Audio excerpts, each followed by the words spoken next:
Nimepata kuna jam sana, so nikaeka gari yangu kando kukuja. Sasa kukuja hapo nikasaidia, nikaona mwili mingi wako chini na tumesaidia kubeba wale wenye wamekufa. Wako watu 7 tumeweka hapo kwa hiyo gari ya polisi, na hii accident ni mbaya sana.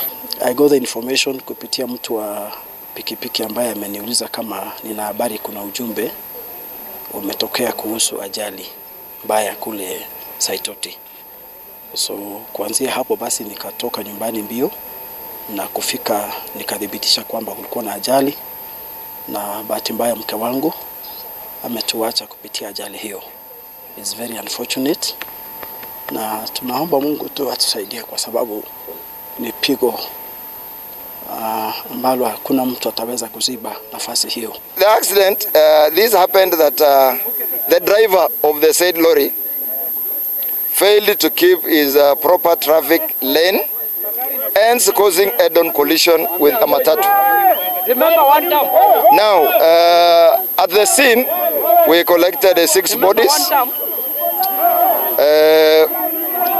2 men and 4 women.